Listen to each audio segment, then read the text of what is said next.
Hi, good morning ಎಲ್ಲರಿಗೂ. ಹೇಗಿದ್ದಾರೆ ಎಲ್ಲರೂ? ನೋಡಿ, ಇವತ್ತು ಸ್ವಲ್ಪ ಸ್ವಲ್ಪ ಮಳೆ ಬರ್ತಾ ಇತ್ತು. ನಾನು ತೋಟವನ್ನು ನಿಮಗೆ ತೋರಿಸ್ತಾ ಇದ್ದೇನೆ. ಇವತ್ತು ನಮ್ಮ ತೋಟಕ್ಕೆ ಮದ್ದು ಬಿಡುವವರು ಬಂದಿದ್ದಾರೆ. ನೋಡಿ, ಅಲ್ಲಿ ಮದ್ದು ಬಿಡ್ತಾ ಇದ್ದಾರೆ. ಎಷ್ಟು ದೂರ ತನಕ ಹೋಗ್ತದೆ ನೋಡಿ. ಒಂದು ಅಡಿಕೆ ಮರದಿಂದ ಒಂದು ಸಾಧಾರಣ 6-7 ಅಡಿಕೆ ಮರಕ್ಕೆ ಅವರು ಬಿಡ್ತಾರೆ ಮೋಸ್ಟ್ಲಿ. ನೋಡಿ, ಇದು ಇನ್ನೊಬ್ಬರು ಅಡಿಕೆ ಮರಕ್ಕೆ ಹತ್ತಾ ಇದ್ದಾರೆ. 2 ಜನ ಮದ್ದು ಬಿಡುವವರು, ಮತ್ತು ಒಬ್ಬರು ಮದ್ದೆಲ್ಲ ಹಾಕಿ ಅದಕ್ಕೆ ನೀರೆಲ್ಲ ಹಾಕಿ ಕಳಸಿ ಎಲ್ಲ ಕೊಡೋದು ಅವರೊಬ್ಬರು. ನೋಡಿ, ಮದ್ದು ಬಿಡ್ತಾ ಇದ್ದಾರೆ. ಅಂದರೆ ಅಡಿಕೆ ಹಾಳಾಗದ ಹಾಗೆ, ಉದುರಿ ಕೆಳಗೆ ಜಾಸ್ತಿ ಬೀಳದ ಹಾಗೆ ಅದಕ್ಕೆ ಮದ್ದು ಹಾಕೋದು. ನೋಡಿ, ಇವರೊಬ್ಬರು ಮದ್ದನ್ನು ಕಳಿಸುವವರು. ನೋಡಿ, ನಮ್ಮ ಬೆಕ್ಕು ಕೂತಿದೆ, ತುಂಬ ಬೇಜಾರು. ಅದಕ್ಕೆ ಅದರ ಮರಿ ಇಲ್ಲ, ಅದರ ಮರಿಯನ್ನು ಕೊಟ್ಟಿದ್ದೇವೆ ನಾವು ಬೇರೆಯವರಿಗೆ, ಹಾಗೆ ತುಂಬ ಬೇಜಾರದಲ್ಲಿ ಕೂತಿದ್ದಾಳೆ. ನೋಡಿ, ಕೋಳಿಗಳು. ಮೋಡ ಆಗಿದೆ, ಸ್ವಲ್ಪ ಸ್ವಲ್ಪ ಮಳೆ ಬರ್ತಾ ಇತ್ತು, ಹಾಗೆ ಅವುಗಳು ಕೂಡ ಸುಮ್ಮನೆ ಕೂತಿದೆ. ನೋಡಿ, ಇವತ್ತು ನಾನು ಏನು ಪದಾರ್ಥ ಮಾಡೋದಂತ ತೋರಿಸ್ತಾ ಇದ್ದೇನೆ. ಹೀರೆಕಾಯಿ ಪದಾರ್ಥವನ್ನು ಮಾಡ್ತಾ ಇದ್ದೇನೆ. ನೋಡಿ, ಮೊದಲಿಗೆ ಸ್ವಲ್ಪ ಎಣ್ಣೆ ಹಾಕಿ ಅದಕ್ಕೆ ಸ್ವಲ್ಪ ಬೆಳ್ಳುಳ್ಳಿ ಹಾಕಿ ಅದು ಸ್ವಲ್ಪ ಕಾದ ನಂತರ ಜಸ್ಟ್ ಫ್ರೈ ಆದಮೇಲೆ ಸಾಸಿವೆಯನ್ನು ಹಾಕ್ತಾ ಇದ್ದೇನೆ. ನೋಡಿ, ಸಾಸಿವೆ ಅದು ಎಲ್ಲ ಹೊಡೆದಾದ ನಂತರ ನೋಡಿ, ಈಗ ಹೊಡೆದಿದೆ. ಈಗ ನೀರುಳ್ಳಿಯನ್ನು ಹಾಕ್ತಾ ಇದ್ದೇನೆ. ನೀರುಳ್ಳಿ ಹಾಕಿ ಸ್ವಲ್ಪ ಸ್ಪೂನಲ್ಲಿ ಆಚೆ ಈಚೆ ಇದು ಮಾಡುವ. ಇವಾಗ ಇದಕ್ಕೆ ಮೆಣಸು ಹಾಕ್ತಾ ಇದ್ದೇನೆ, 3-4 ಮೆಣಸು, ಮತ್ತು ಸ್ವಲ್ಪ ಕರಿಬೇವಿನ ಸೊಪ್ಪು ಹಾಕಿ ಚೆನ್ನಾಗಿ ಕಲಸಿ.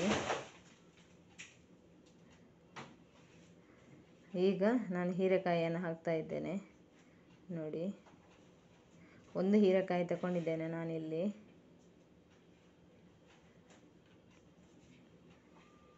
ಈಗ ಚೆನ್ನಾಗಿ ಇದನ್ನು ಮೇಲೆ ಕೆಳಗೆ ಮಾಡುವ.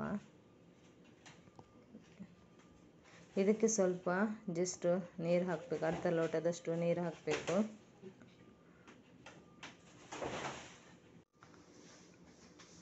ಈಗ ಮುಚ್ಚಳವನ್ನು ಈಗ ಇದಕ್ಕೆ ಸ್ವಲ್ಪ ಉಪ್ಪು ಹಾಕಿದ್ದೇನೆ. ಈಗ ತೆಂಗಿನಕಾಯಿ ಕೂಡ ಹಾಕಿ ತೆಂಗಿನಕಾಯಿಯನ್ನು ಕೂಡ ಹಾಕಿ ಒಂದು ಕುದಿ ತೆಗೆಯುವ. ಈಗ ಇದು ಆಗಿದೆ ನೋಡಿ. ಇಲ್ಲಿ ನಾನು 5 ಬಂಗುಡೆ ಮೀನನ್ನು ತಗೊಂಡಿದ್ದೇನೆ, ಒಂದು ಸ್ವಲ್ಪ ಚಿಕ್ಕದುಂಟು. ಈಗ ಇದನ್ನು ಕಟ್ ಮಾಡುವ. ನಾನು ಕತ್ತರಿಯಲ್ಲಿ ಕಟ್ ಮಾಡ್ತಾ ಇದ್ದೇನೆ, ಯಾಕೆಂದರೆ ಸ್ವಲ್ಪ ಇರೋದು ಮತ್ತು ಚಿಕ್ಕ ಕೂಡ. ನೋಡಿ, ತುಂಬ ಫ್ರೆಶ್ ಇದೆ ಮೀನು. ಇವತ್ತು ಸಂಜೆ ತಂದದ್ದು. ನಮ್ಮಲ್ಲಿ ಸಂಜೆ ಮೀನು ಫ್ರೆಶ್ ಬರ್ತದೆ, ಆವಾಗ ನಾವು ತಂದು ಇಡೋದು. ಒಮ್ಮೊಮ್ಮೆ ಚೆನ್ನಾಗಿರುತ್ತೆ, ಒಮ್ಮೊಮ್ಮೆ ಚೆನ್ನಾಗಿರೋದಿಲ್ಲ. ಚಿಕ್ಕ ಬಂಗುಡೆ ಫ್ರೈಗೆ ತುಂಬ ಒಳ್ಳೆಯದಾಗುತ್ತದೆ, ತುಂಬ ಟೇಸ್ಟಿ ಕೂಡ. ಪದಾರ್ಥಕ್ಕಿಂತ ಫ್ರೈಸು ಒಳ್ಳೆಯದಾಗುತ್ತೆ. ನಾನು ಇದರಲ್ಲಿ ಫ್ರೈ ಕೂಡ ಮಾಡೋದು ಹೇಗೆ ಅಂತ ನಿಮಗೆ ಹೇಳ್ತೇನೆ. ತುಂಬ ಒಳ್ಳೆ ಆಗ್ತದೆ, ಆದರೆ ಸ್ವಲ್ಪ ಡಿಫರೆಂಟ್ ಟೈಪ್ ಇದು. ನೋಡಿ, ಎಷ್ಟು ಒಳ್ಳೆಯದಿದೆ ಮೀನು, ತುಂಬ ಚೆನ್ನಾಗಿದೆ, ಫ್ರೆಶ್ಶು ಕೂಡ. ಫ್ರೆಶ್ ಇದ್ದರೆ ಒಳ್ಳೆಯದಾಗುತ್ತೆ ತಿನ್ನಲಿಕ್ಕೆ, ಪದಾರ್ಥಕ್ಕೆಲ್ಲ. ನೋಡಿ, ಅದರ ಹೂವೆಲ್ಲ ಕೆಂಪಾಗಿದೆ. ಚಿಕ್ಕ ಬಂಗುಡೆ 2 ತುಂಡು ಮಾಡ್ಬೋದು, ಅದರ ಫ್ರೈಗೆ ತುಂಬ ಚೆನ್ನಾಗಾಗುತ್ತೆ. ನೋಡಿ, ಇದೀಗ ಆಯಿತು ಕಟ್ ಮಾಡಿ. ಹಾಗೆ ಎಲ್ಲವೂ ಕಟ್ ಮಾಡಿ ತಗೊಳ್ತೇನೆ ನಾನೀಗ. ನೋಡಿ, ಕಟ್ ಮಾಡಿ ತೊಳೆದಿಟ್ಟಿದ್ದೇನೆ. ಇದಕ್ಕೆ ಬೇಕಾಗೋದು ಬೆಳ್ಳುಳ್ಳಿ ಮತ್ತು ಶುಂಠಿಯನ್ನು ನಾನು ಜಜ್ಜಿಟ್ಟಿದ್ದೇನೆ, ಮತ್ತು ಚಿಲ್ಲಿ ಪೌಡರ್, ಮತ್ತು ಚಿಲ್ಲಿ ಮಸಾಲ. ನೋಡಿ, ಅಂದರೆ ಫಿಶ್ ಫ್ರೈ ಮಸಾಲ ಅದು. ಇದೀಗ ಹುಣಸೆ, ಇದಕ್ಕೆ ನಾನು ಉಪ್ಪನ್ನು ಹಾಕಿಟ್ಟಿದ್ದೇನೆ ಮೊದಲೇ. ನಾನು ಉಪ್ಪು ಸಪ್ರೇಟ್ ಇದಕ್ಕೆ ಹಾಕೋದಿಲ್ಲ, ಅದಕ್ಕೆ ಹಾಕಿ ಕಲಸಿಟ್ಟಿರ್ತೇನೆ. ನೋಡಿ, ಸ್ವಲ್ಪ ನೀರು ಹಾಕುವ. ಇದಕ್ಕೆ ನೀರು ಹಾಕಿ ನೋಡಿ, ಇಷ್ಟ ಆದರೆ ಸಾಕು. ಇವಾಗ ನೀರು ಎಲ್ಲ ನೀರು ಆಗಲಿಲ್ಲ, ಗಟ್ಟಿನೂ ಆಗಲಿಲ್ಲ ನೋಡಿ. ಈಗ ಬಂಗುಡೆಯನ್ನು ಹಾಕ್ತಾ ಇದ್ದೇನೆ ನಾನು. ಇದು ತುಂಬ ಚೆನ್ನಾಗಾಗುತ್ತೆ ಇದ್ರ ಫ್ಲೇವರ್. ಜಿಂಜರ್ ಗಾರ್ಲಿಕ್ ಪೇಸ್ಟ್ ಹಾಕೋದಕ್ಕಿಂತ ಜಿಂಜರ್ ಗಾರ್ಲಿಕ್ ಜಜ್ಜಿ ಹಾಕಿದರೆ ತುಂಬ ಒಳ್ಳೆ ಪರಿಮಳ. ಈಗ ಇದಕ್ಕೆ ಕರಿಬೇವನ್ನು ಸ್ವಲ್ಪ ಮೇಲಿಂದ ಹಾಕುವ. ಅದು ಫ್ರೈಗೆ ಒಳ್ಳೆ ಘಮ ಘಮ ಅಂತೇಳಿ ಬರ್ತದೆ, ಇನ್ನು ಟೇಸ್ಟಿಯಾಗಿಯೂ ಇರ್ತದೆ ನೋಡಿ. ನಾನು 1 hour ಇಟ್ಟಿದ್ದೇನೆ ಮಸಾಲೆ ಹಾಕಿ. ಇವಾಗ ಫ್ರೈ ಮಾಡ್ತಾ ಇದ್ದೇನೆ ನೋಡಿ.